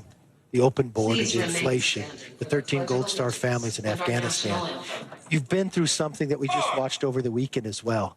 I think people now know that this is bigger than themselves, that they've got to find a way to work together if they want to win. Former Speaker, I hear you say this, but I also know the experience you had with your Republican colleagues in the House. How is that different than what you're seeing here? I mean, it felt like it wasn't united. Well, remember, that was just 8 Republicans and all the Democrats. So 96% of the Republicans all in the same place. That's more united than the Democrats are right now. They don't want the president, Biden, to be their nominee. 33% of Democrats only want Biden to be the nominee. I've never seen the Democrats more divided. And remember, the only reason Matt Gaetz did a motion to vacate is because he had an ethics complaint paying an underage woman, and he wanted me to stop it. You have gone at it with Matt Gaetz. This incident happened earlier, I think, today on the convention floor. Let's roll that video. Tonight, are you speaking? Are you speaking tonight?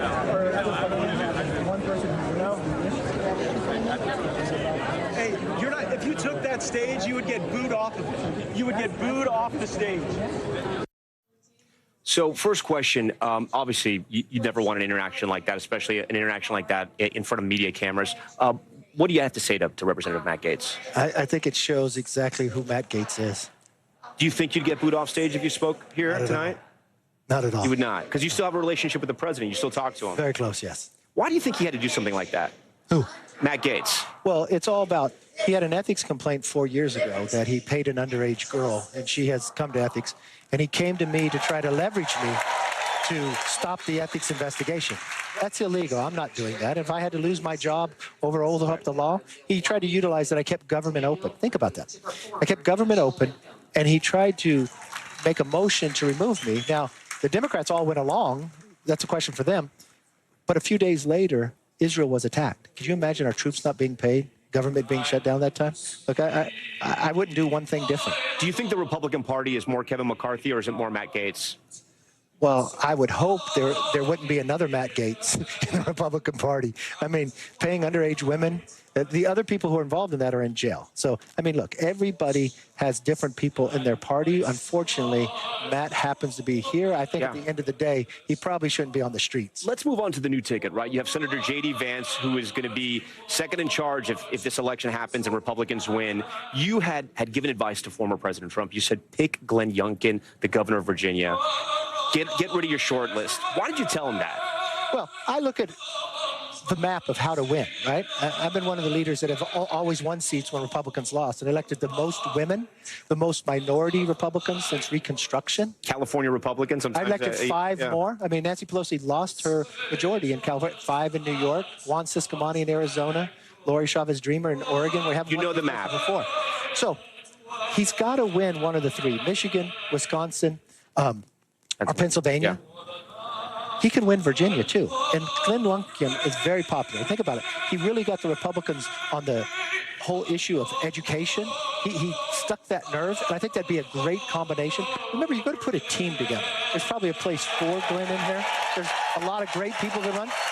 Don't get me wrong, J.D. Vance is an excellent choice. J.D. Vance is going to do very well. To your point, what does Senator J.D. Vance add to the ticket? Well, he's got youth. But he also adds something different, right? Raised by his grandmother. His mother had addiction problems. You tap something different than politics. Join the Marines. Tapped into this hillbilly, something of these voices that haven't been heard before. So that's a whole, that's outside of a party. And that's unique. But does it expand your base? Does it get you more votes anywhere? Well, there's been studies done. Really picking a vice president doesn't matter anymore.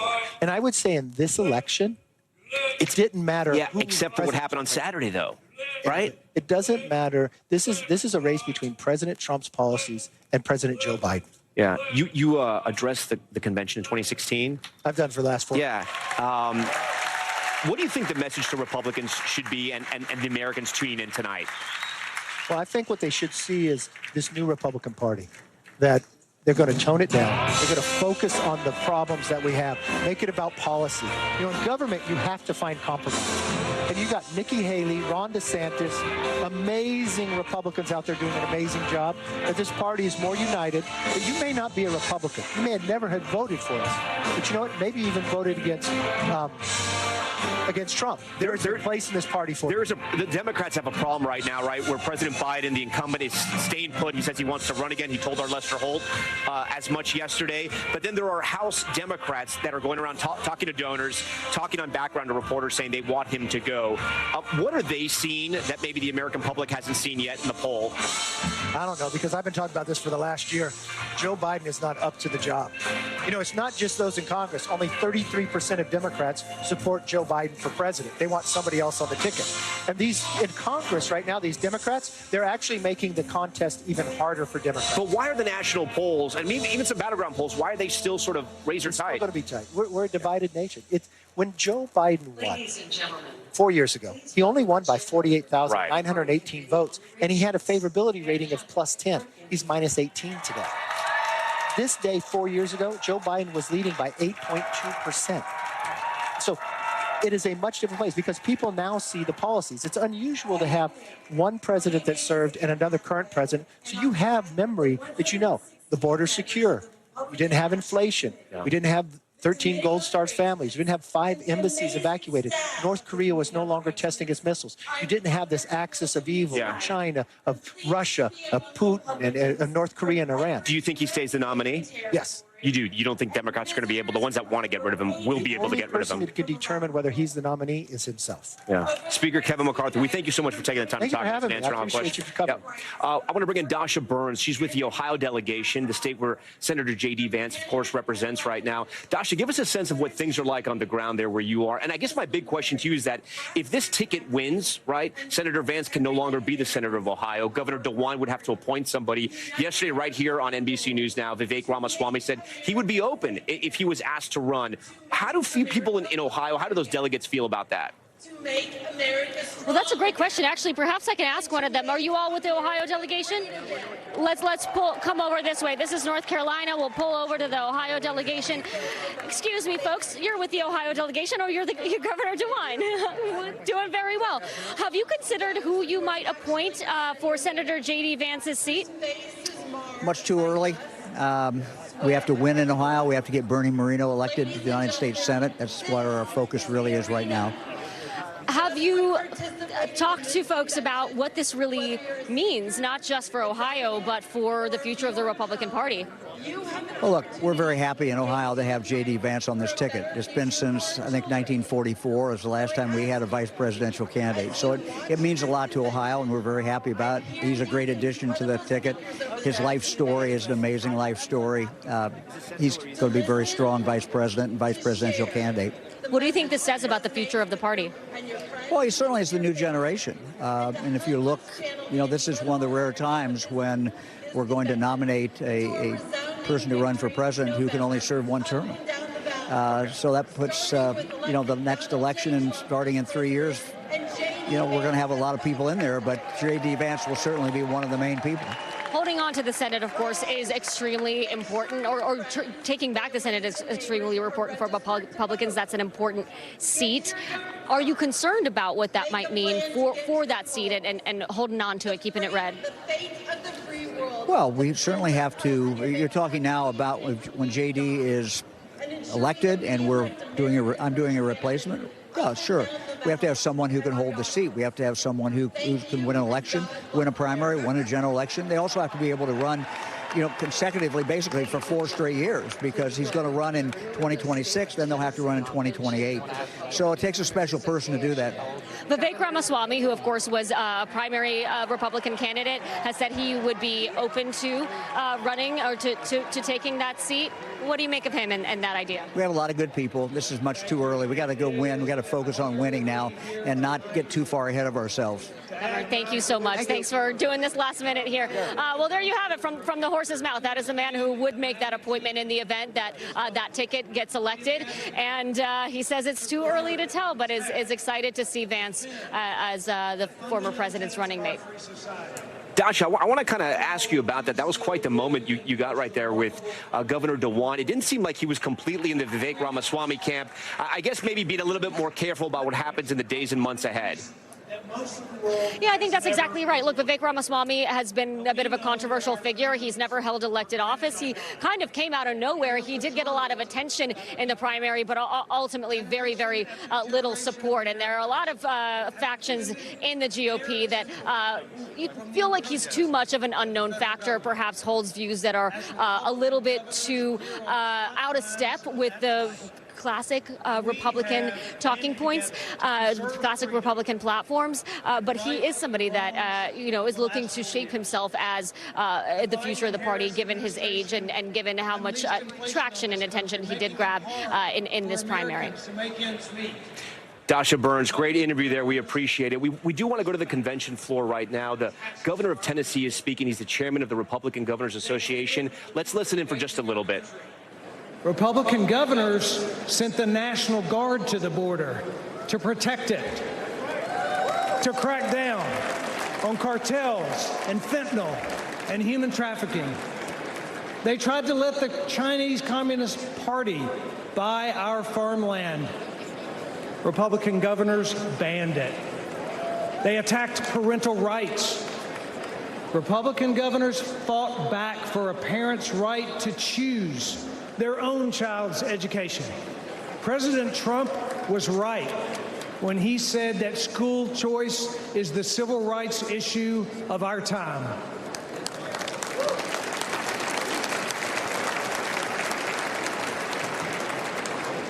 In the storm stirred by Washington, Republican governors across this country have stood as anchors of courage, their states as harbors of hope, and their people as models of freedom. But governors can only do so much. We need strong leadership in the White House. We know what that looks like. We had it before, we need it again. And that's why we, as Republican governors, are joining together, unifying in support for Donald Trump for president.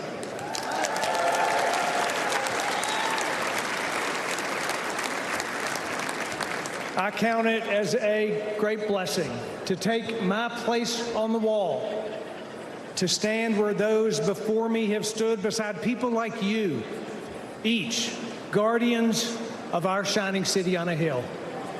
May we as a people call out to the Lord, seek his wisdom, ask him to heal our nation, and bless this country we call America. Thank you. Ladies and gentlemen. That was Tennessee Governor Bill Lee, chairman of the Republican Governors Association, addressing the convention here on night 2. I want to bring in our political pros, Matt Gorman. He's a Republican strategist and former senior communications advisor for Tim Scott. Tricia McLaughlin is an Ohio Republican strategist and former senior advisor and communications director for Vivek Ramaswamy.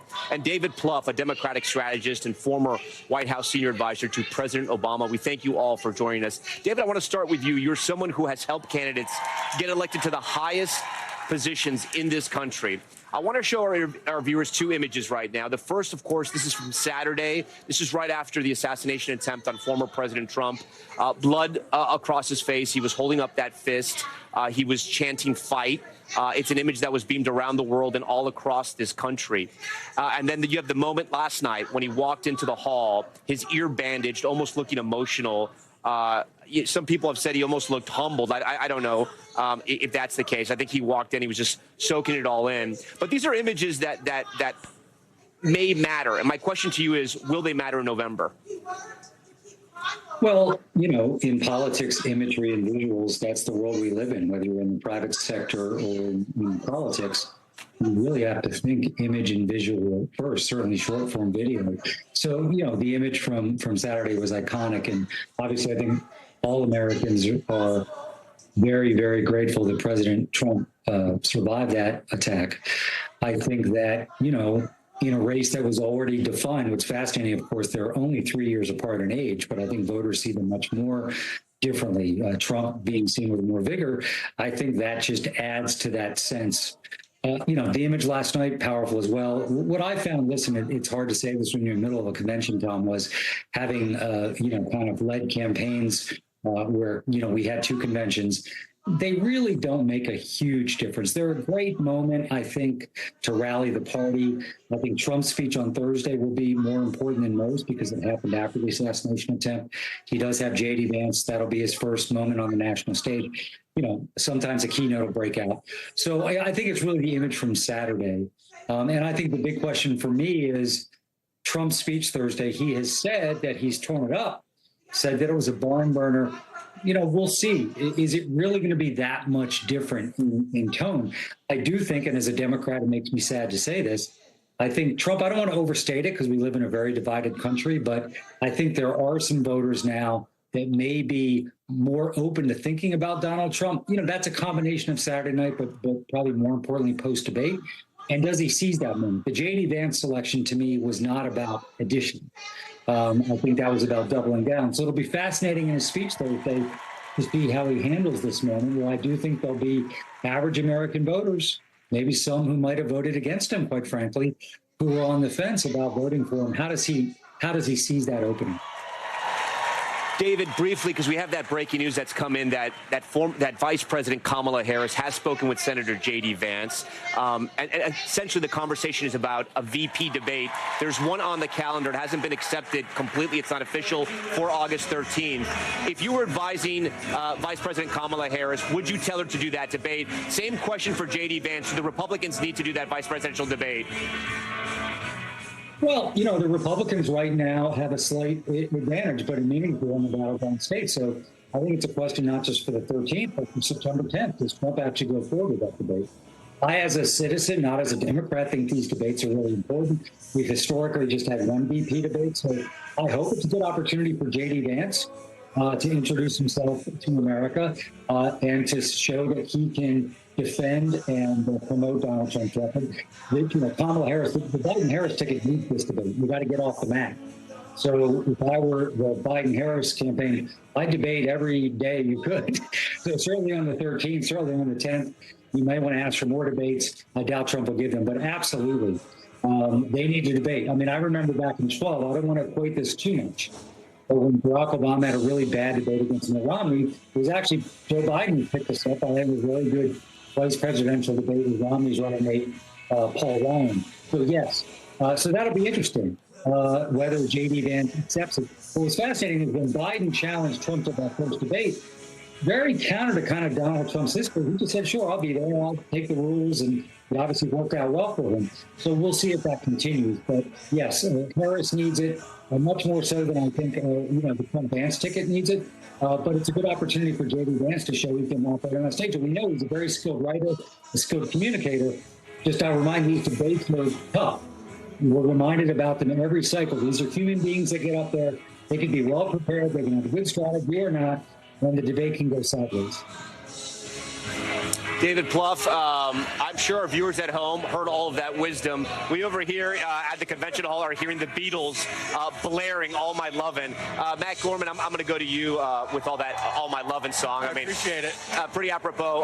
Talk to me about day one and now day two of the convention. You have this team of rivals, right? Yes. You have all these people that at one point hated Donald Trump, and now they're here at the convention ready to kiss that ring. What I'm curious about at the end of the night tonight, can Nikki Haley and Ron DeSantis and others who ran ran against Donald Trump, make the affirmative case for him now. It might be, look, I certainly supported somebody else in the primary. So you might have too in terms of the delegates. We all need to come together and unite. To the extent they can make that case tonight and how well they do it, I think the success of tonight will depend on. Tricia, do you think that when Nikki Haley comes out here, Governor Ron DeSantis come out, will they get booed? I don't think that they'll get booed. I think Donald Trump made very clear in the last few days that this is a night and a week about unity in the party, not just for the party, but for all Americans. To David's point before about the question of unity and that J.D. Vance, that's not a pick for unity. I actually disagree. I actually think that Donald Trump, this very much gives him an opportunity to be that statesman, more transcendent. He has a bulldog in J.D. Vance that he did not have in Mike Pence. So I think that that's going to give Donald Trump really the opportunity to have another fighter. I hear you. I think David's point was more about the Nikki Haley wing of the party, if you will. That 20% of voters that stuck with her even when she dropped out of the race. The people that I don't know if they're going to be never Trumpers because they likely will pick Trump over Biden, but they're people that wanted an alternative. Sure, but the voters have spoken. So this Thursday, I'm very optimistic. Donald Trump is going to speak to policy. He said he's going to meet the moment, and he's going to work to unify the country. There's not many moments in American political history, and I'm very hopeful and optimistic he will meet it. Speaking of post-assassination attempts and turning down the temperature, right? Senator J.D. Vance, right after that happened, he put this up. I want to put it up on the screen for our viewers here. He said, today is not just some isolated incident. The central premise of the Biden campaign is that President Donald Trump is an authoritarian fascist who must be stopped at all costs. That rhetoric led directly to President Trump's attempted assassination. So my question to you, Matt, is that turning down the temperature? Because it doesn't sound like it. What I'm curious about now is throughout this week, Chris LaCivita, Susie Wiles, the campaign manager for Donald Trump's campaign, have been very, very clear. This week is about Donald Trump, and when they want to talk about unity, they expect everyone to follow in his direction, even the vice presidential nominee. So I'm very curious now he's VP nominee. How does the week go? How does the speech go on Wednesday? Tricia, how do you have a discussion about make America safe again, right, when you're talking about border and you're talking about crime? And the language Republicans have used has been very graphic. It's very blunt. Will that language be the language we hear tonight? Well, the crime we're hearing at the hands often of illegal immigrants in major cities is very graphic. We're hearing about a lot of young women being attacked, raped, and murdered. We're hearing about cartels bringing people, human trafficking of children. I mean, 1 in 3 women ages 13 to 19 who are trafficked over the border are sexually assaulted at some point during the journey. That is graphic in itself, and it speaks to suburban women, which we need to bring home. It speaks to men, everybody who we're trying to... I do want to say one thing. You are right. There have been some horrific crimes by undocumented immigrants. But by and large, the studies have been showed that undocumented immigrants, they do not commit a wave of crime that is sometimes But they depicted. shouldn't be here in the first place. But I understand your point. I just want to make sure that, because you said something, I just want to make sure I corrected that. I hear what you're saying. My question to you was, can you still tone down the temperature while still having this conversation? I think we can talk about policy disagreements without going after people personally, without comparing people to Adolf Hitler, without calling people authoritarian fascists. But since you opened the door there, the running mate, J.D. Vance, compared former President Trump to Hitler. Absolutely, and he admitted he is wrong, and I think that shows that there's an evolution in this party. There's a shift. You don't have to be a MAGA purist. Everybody is welcome in this party. David, I want to bring you back into this conversation because Democrats have some serious problems. Do you think President Biden stays the nominee? As of today, Tom, yes. I think the discussion will probably re-intensify as we get later in this week. But right now, it's his decision. So until he has a change of heart. But I think those discussions will continue. And the reason they will continue is I think Democratic members of the Senate and House and candidates, are seeing their own polls. And clearly there's been some slippage at the top of the ticket. This is probably real quick, David, can you explain that to our viewers just real quick? Because I think that's important. Because when people are looking, if they're Googling polls, if they're looking in their newspapers, if they're watching NBC Nightly News, the Today Show, Top Story with Tom Yamas, one of the greatest shows ever. If they're watching these shows, they're seeing the polls are tight. What are the polls that these House leaders and these Senate leaders are seeing that are giving them pause? Well, listen, Tom, we live in a world where, whatever you want to poll to show, you'll be able to find. But I think I'd say first, on aggregate, the public polling would suggest a race that is Trump is leading in the battleground states by some margin in some of them. I think states like Wisconsin and Michigan a little bit closer. But what I've learned is a politician or a campaign, they only care about their own research. That's their Bible. That's what they trust politically. And so they're seeing, I think, polls that are probably pretty consistent with the public polls. But that's the research they're going to trust. And so it may seem like losing, if you're losing a presidential race in a battleground state 47-44, of course, history shows us that the person at 44 can come back. And Donald Trump does have a low ceiling. He's got high unfavorables even after Saturday night. And I think there's a lot of arguments you can make against him. I still think there's a majority of Americans that if they had their druthers would not like a return of Donald Trump. But when you're losing by that much, that's a big margin. You got problems with turnout. Joe Biden obviously struggling with younger voters and some voters of color. So what those members are seeing is even if they're ahead in their race, the question is how much can the top of the ticket lose, and they're able to overcome that. And so this is the worst position a Democratic candidate's been in since 1988. It's a long time. Do I think Joe Biden still could win this race? Sure, I think he does.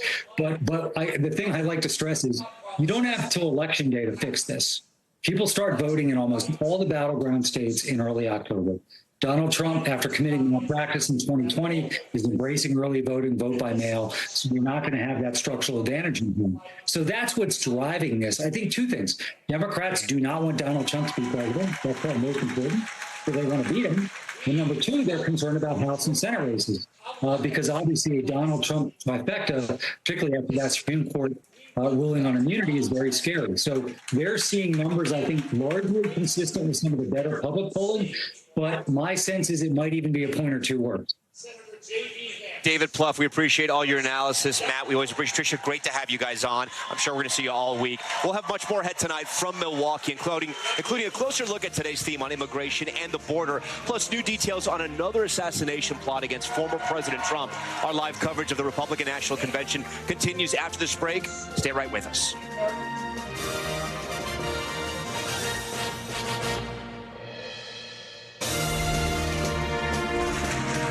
We are back now live from the Republican National Convention right here in the great city of Milwaukee. Speaking on the stage, Matt Brooks, he is the CEO of the Republican Jewish Coalition. Voters, Jewish voters, the issues of Israel and what's happening in Gaza is such a key issue in this race. We're going to be talking about that more throughout the week. Tonight, lawmakers and everyday Americans speaking on the theme of Make America Safe Again, focusing on law enforcement and border security as well. Joining us now live is Ambassador Carlos Trujillo. He's a former Florida congressman who was appointed by former President Trump to serve as the U.S. ambassador to the Organization of American States from 2018 to 2021. In his role, he worked to help strengthen peace and security among countries from North, South, and Central America and the Caribbean. Carlos, Ambassador, thank you so much for joining us here on our special broadcast. I want to get your reaction. You're somebody who has a close relationship. You worked for former President Trump. He appointed you. Talk to me about this image from yesterday when former President Trump walked into the convention hall with that bandage on his ear. The whole convention hall was on their feet, clapping, applauding. People were watching him. You spent so much time with him. What do you think was going through his head, and what was going through your head? I think it's just a raw emotion of the entire country has really been united behind the president after the assassination attempt, and seeing his reaction to the convention hall. Just 48 hours prior, we weren't sure if he was going to live. When the news initially broke, we weren't sure if it was a fatal wound. So seeing the president with that strength, with that resilience, and with that support and unity from the Republican Party and really from the country was really, really humbling as an American. You spent a lot of time with the former president. Do you think a moment like that is going to change him? I think it does. I don't think anyone comes within, a millimeter of their life and doesn't take it seriously. I think it really puts your life much more in perspective and the fragility of life, right? How fragile life is. Let's talk a little bit about the themes tonight, right? A focus on the border. And when you talk about the border, you got to talk about our relationships with Latin America. This is something you're an expert on. You worked on it for the Trump administration. We're seeing changes happen, right? We're seeing interdictions happen in Mexico. We're seeing razor wire being put up at the Darien Gap in Panama. Granted, it's happening in the last year of the Biden administration, but changes are happening. We're seeing some numbers come down on the border. Who do you think Latin American leaders, Latin American countries, who do you think they want to see leading America? Do they want President Biden to stay here in his administration, or do they want to return to the Trump administration? The Trump administration brought peace and prosperity and the elimination of illegal migration mostly throughout the region. What you're seeing now is complete and utter chaos. And the pressure that it puts on some of these very vulnerable economies, when the migrants are non-traditional migrants, they're migrants that are coming from Africa, they're coming from the Southern Cone, they're coming from Colombia, they're coming from Venezuela, and they're pushing up through the entire region. These countries don't have the resources. And the money that's being generated by this illegal migration all goes to non-traditional groups. It goes to cartels. It goes to these organized crime groups that then further weaken society. So my experience and having dealt a lot with the region, they're all excited about the return of President Trump. They realize... When you say people in the region, which countries? Talk to me. Leaders from which countries? So I won't say exactly which countries, but the perfect example you raised now is the Darien Gap. What's happening in the Darien Gap is a new leadership from the new Panamanian president. It's not the leadership from the United States. The new Panamanian president said, this is very important and I'm going to address this. It wasn't through the leadership of the United States of putting pressure on them. What about the interdictions by Mexico now that are happening in the southern part of Mexico that are helping relieve the stress on the border up here? I think it's great, but why has it taken 3.5 years? Why did it take 3.5 years to start shutting down the border and start deportations? These are all decisions that are now made. I think for the first time, Biden has realized that politically this is disastrous, and for the safety and security of our country, it's a terrible, terrible choice he's made.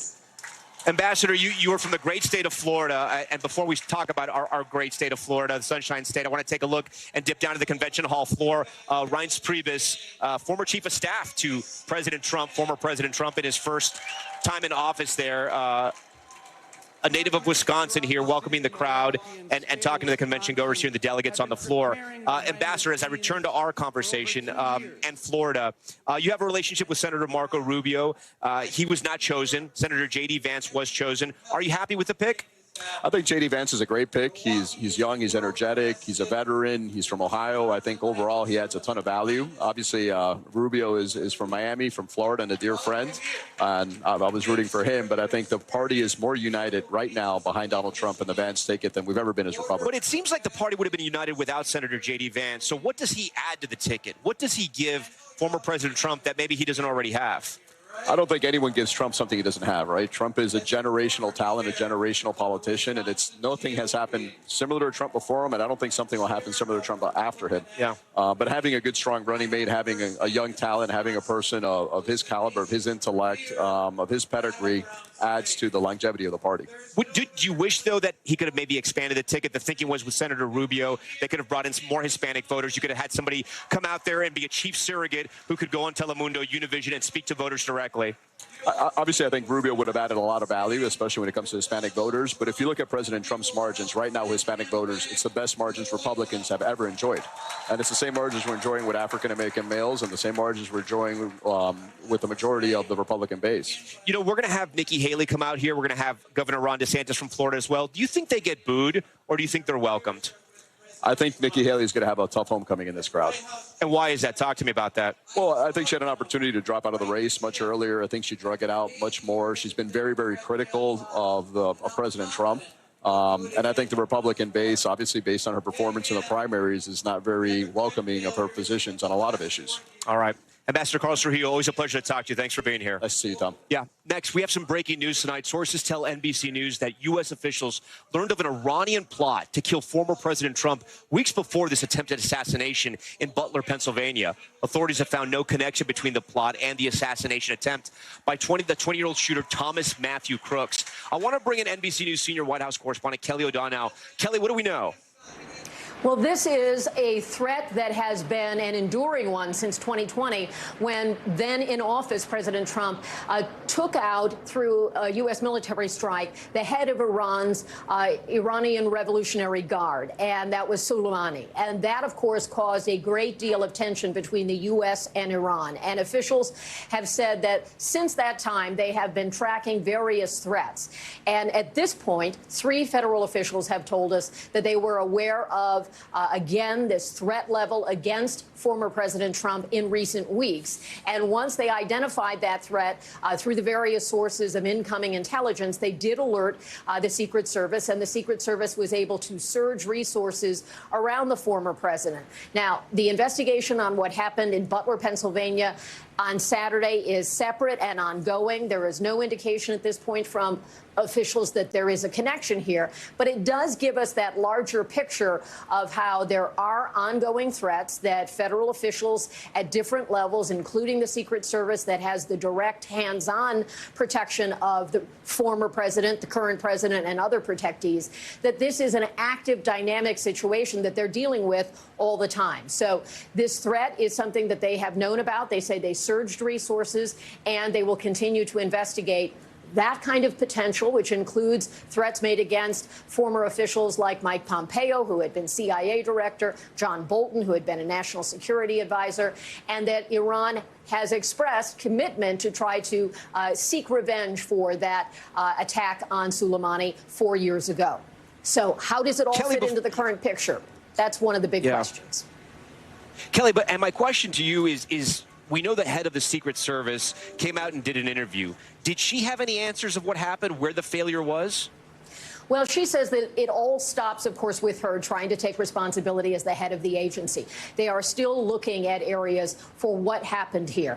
As you know, the shooting took place from a location outside the perimeter where the Secret Service was responsible for screening people who would go through that perimeter, maintaining the control inside. And when they have a wider open area, like we saw in Butler, Pennsylvania, they do rely on local and state police resources. And the building that the attempted assassination was where that took place, the gunman was able to get on the roof, and that is a big question. How did that happen with an open line of sight toward where the former president was speaking? That's part of the investigation now, and there has been tension between federal and state and local authorities over that.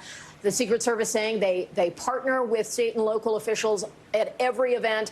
They have a good relationship, but there will be questions about this. And ultimately, whether it was assigned to local authorities, local police to be in charge of that building, ultimately the Secret Service has to answer for this failure. Tom?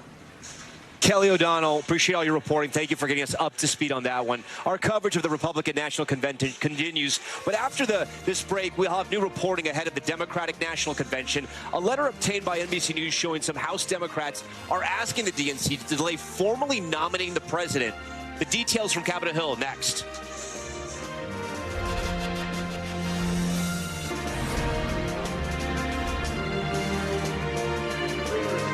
Welcome back. If you're just joining us, we are live tonight from the Republican National Convention in Milwaukee. The convention floor just behind me is where all the action's happening, and that's where our Hallie Jackson is live. Hallie, I'm going to take a quick turn here, see if I can spot you down there. Tell me what you're seeing. What are you hearing? I was looking for you, friend, but it's so jam-packed. I'm not afraid I can do too much of that craning of the neck. Let me tell you what I've noticed here in the last couple of minutes. I want you to walk with me on the convention floor. Oh, here we go. Take a peek. Look what they were passing out not too long ago. These signs that say Trump Vance, the GOP ticket now official. You can see she's got one too. This whole row. They've been passing them out row by row. People are holding them up because, listen, we didn't have these signs 48 hours ago. They are freshly minted. Freshly minted. How do you feel about it? New signs smell. They're great. Very good. Thank you, sir. Let me give you the lay of the land here because this is night 2. You've been having a lot of conversations, Tom, as I'm weaving my way through here. Thank you, sir.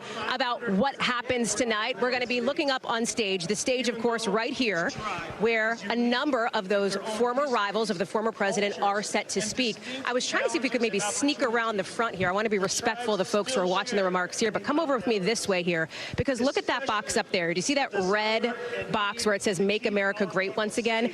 That is the VIP box where we could see family members of the former president, where we could see other of these sort of top political names here on the floor. And I'm looking around. Look at where the big crowd is here right now, right in front of stage. Let me sneak through.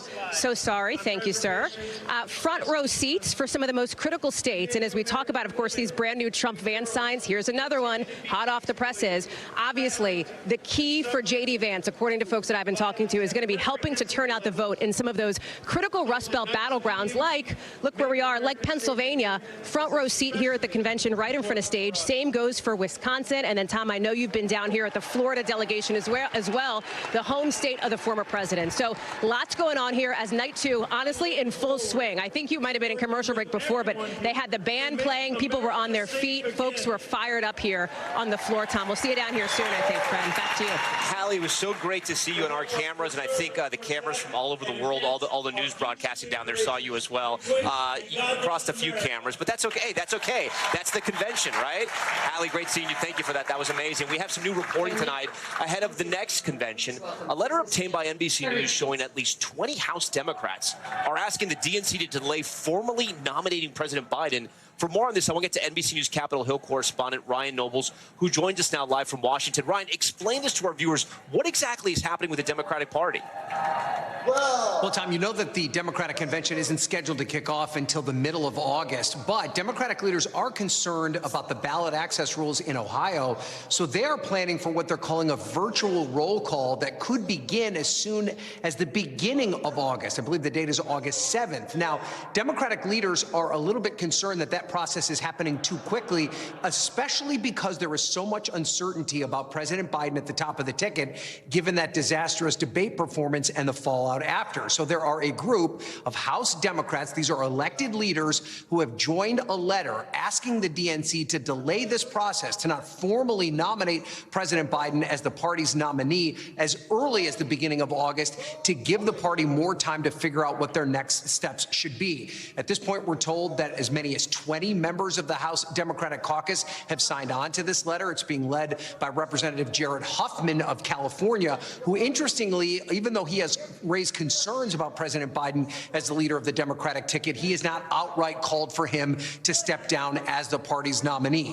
What this shows, more than anything, Tom, is that there is still a great deal of concern in Democratic circles that President Biden is up to the task of taking on Donald Trump in this upcoming election cycle. Obviously, the public level of concern is not nearly as great as it was prior to the assassination attempt on former President Donald Trump, but I can tell you from my own reporting that there is still quite a bit of concern bubbling up behind the scenes, especially among Capitol Hill Democrats, who are not only concerned about losing the White House, but are also concerned about how it's going to impact the House and Senate races and their opportunity to take back control of the House and hold on to control in the Senate. So this is a process that's going to continue to play itself out, Tom. The president, of course, in Nevada right now on the campaign trail, just spoke to the NAACP. He is moving forward as if he is the nominee, but there are still a lot of doubts within the party as to whether or not that's the best choice for Democrats this fall. Tom? All right, Ryan Nobles with that new reporting. Ryan, we appreciate that. For more on this race and the strategies both parties are taking, I'm joined now by Washington Post political reporter Leanne Caldwell and Lance Trover. He's a Republican strategist and former Burgum presidential campaign spokesman. We thank you both for being here. Leanne, I'm going to start with you.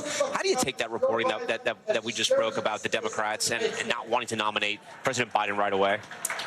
I take it in the sense that they are not satisfied yet. Democrats think that President Biden is going to be a drag, not only on his own campaign, but down ballot as well. And that's what matters. And it's interesting that they're bringing up this ballot access thing. I have been hearing for several days now that Democratic campaign officials and people close to the campaign have been talking about this ballot access issue, using it as a way to try to make Democrats fearful of removing Biden from the ballot.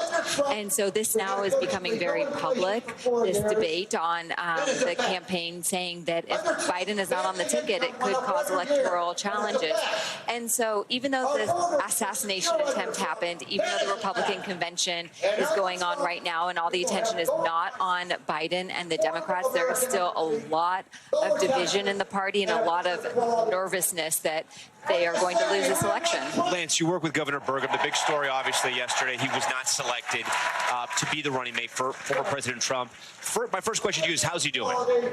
He's doing well. I mean, obviously, tad disappointed, I think. He obviously, but I think the thing about Doug is you think about, and we were talking about this before I came in here. A year ago, many folks in the media and elsewhere were saying Doug who, and I think it's really a testament to the campaign that he ran. And look, he was the first to endorse Donald Trump prior to the Iowa caucuses, and then got to know him and go out there. So I think he's got a real bright future in front of him, and it's a testament to everything he's done over the last year. There was reporting, and you can confirm it for us here. I'm pretty sure it's been confirmed that when the president called him, he called him secretary. Is that true, number one? And number two, what post in the administration would he be interested in? I was not privy to that conversation, so I'd refer you to that, whatever's been reported out there, or whatever Governor Burgum has said about that. So I would refer to for that all. Do you know what would interest him? I mean, his specialties. Where could you see him? His expertise. Well, again, we were talking about this out in the hallway. Doug didn't run for president to seek a cabinet position to be vice president. He did it because he believed we needed a change in the trajectory of this country. I spent a lot of time in a car, a lot of time on the airplane. I can vouch for that. He didn't endorse Donald Trump because he wanted a position in the cabinet because he wanted to be vice president. No. But I'm just saying. So for him, this is a guy who doesn't need a job. He just believes that Joe Biden needs to be out of the White House. Donald Trump needs to be in. So I mean, at the end of the day, that's what it was about for him. Let me ask you a third time. Sure. If you were going to put him in a cabinet position, where would he be put best? I think he would be a phenomenal member of the Trump administration anywhere you put him. Anywhere. Commerce Secretary. Can you give me two? Give me two. I think he would be a phenomenal member of the Trump administration. All right, Lance, man, always great to see you guys. We appreciate you guys being here. I'm being told I think Hallie Jackson is back on the campaign floor. I think we have her live. Her quote-unquote RF camera is back up. Hallie, you look great. That shot looks great. Tell us what's happening. Well, you can hear it and you can see it. Everybody around me on their feet with their new Trump van sign shouting Trump, Trump. I'm here with Erica. I'm sitting among the North Carolina delegation. Thank you. Blocking some views, but everybody's been gracious. Erica, tell me how tonight feels for you, night 2 of the convention. Each night gets better and better. It's more exciting, more invigorating, getting us all ready for the November elections. We're so excited. We have a couple of big speeches coming up later this week, which I'll get to, but let me ask you about tonight, because on this stage, we expect to see former rivals, as you know, of the former presidents, Ted Cruz, Marco Rubio, Ron DeSantis, and of course, Nikki Haley. What do you want to hear from them, and what does it say to you that they're taking the stage? The fact that they're here is wonderful. The best thing this country needs right now is unity. Our party is about unity. At the beginning of the day, we may not agree with each other's policies. We may not agree with each other's decisions, their choices in life. But at the end of the day, we're all human. And the fact that we can put aside any issues that we may have had before and come together to support Donald Trump in this election is amazing. And that's what I want to hear from all of his former rivals, now good friends. Once again, I want to hear that unity, and I want to hear that they are ready to help make America great again. They just passed out these Trump van signs. You got one. What do you want to hear from the new vice presidential nominee in his speech? The fact that he's there to support Trump, to be that person that's going to help lift up Trump's agenda. He's going to be that, the backup that we need, the strength that we need. He's going to offer. He's got a lot to offer. I'm kind of biased. I was born in Ohio, but I live in North Carolina, so I've been following Vance for a while. Very excited that he is the pick. I think he's going to do a wonderful job. I think his experience in the military is going to be second to none, and exactly what we need. Erica, thank you so much. I don't want to keep you from the dance party. Please get back to it. I really appreciate your time. I'm going to sneak my way on out of here. I'm so sorry. Thank you. As you know, Tom, you're such a gentleman. Thank you. I appreciate that. It's a tight squeeze anywhere you go, so I appreciate that. I'm going to walk you down this way here. And what you're seeing now, just to give you a lay of the land, I'm so sorry, is the interlude between speeches. They'll often play music. Sometimes they'll have a band come up and talk with people. I see Vaughn Hilliard here, who's about to go live, maybe? No. I'm live on TV. Tell me, I literally did not know I was going to run into Vaughn. I got about 30 seconds left in the show. Big takeaway from tonight. What do you think? The big takeaway tonight, Nikki Haley, what will be the reception? They keep talking about the Nikki Haley voters here. This is a convention loyal to Donald Trump, but will she use her 6 minutes to draw some contrast about how she thinks the Republican Party should look going forward, particularly on foreign policy? I think that's a question mark for me tonight. One of our embeds also was talking about the Texas delegation, for example, being told not to boo Nikki Haley. We will see what the reception is for her here tonight. Vaughn, thank you so much. As we are continuing our special coverage just feet from the stage, where we expect to see a number of speakers as our special coverage continues right here on NBC News Now, live from the convention floor in Milwaukee. Thank you for being with us. Much more coverage picks up right now.